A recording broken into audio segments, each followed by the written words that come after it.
નમસ્કાર મિત્રો, આજે 23 જુલાઈ 2024 કચ્છમાં બહુ ભારે વરસાદ પડ્યો છે, જેનો તમે પરિણામ જોઈ શકો છો. વડાલા ગામમાં છે, જ્યાં પૂર જેવી સ્થિતિ બની ગઈ છે, નદી ધોધમાર વહે છે. બીજો આ ઓવર ગામમાં પણ એવી ને એવી સ્થિતિ બનેલી છે. તે માટે સર્વે મિત્રોને એક વિનંતી છે કે આવા વરસાદી માહોલમાં કોઈએ પણ પાણીની વધારે નજીક જવું નહીં, પાણીની છેડતી કરવી નહીં. એવા કંઈક ઘણા બધા કિસ્સાઓ બની ગયા છે જ્યાં લોકો પાણીમાં તણાઈ જાય છે. પાણીની છેડતી ના કરવી, દૂરથી દૃશ્ય જોવા, સાવચેતી રાખવી, અને નાના જે બચ્ચાઓ છે, બાળકો છે, એમને મોટા જ્યાર સુધી એમના ભેગા કોઈ વડીલ હોય તો જ એમને બહાર કાઢવાના, નહીં તો આવામાં છોકરાઓને બહાર કાઢવાના નહીં.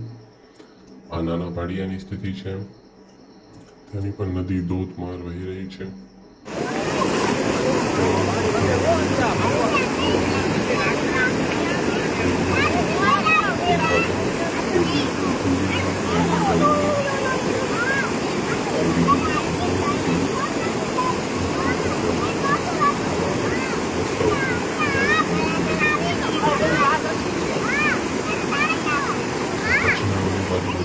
ગામડાઓ છે જેના વિડીયો અમને મળી આવ્યા છે, વડાલા, બોવાર, ભાડિયા, જેમના દૃશ્યો તમને અહીંયા હું બતાવી રહ્યો છું આ વિડીયોમાં. સર્વે લોકોએ આ નોંધ લેવી કે એક તો આવામાં મહામારી પણ ફેલી શકે છે. પાણીમાં કેટલાક જીવજંતુઓ હું ભલિયા ગ્રીવા મુન્દ્રા તાલુકાના લુણી ગામમાં ફૂલ નદી વહી રહી છે. તમે જોઈ શકો છો આ દ્રશ્ય.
આટલું આમ દેખાડું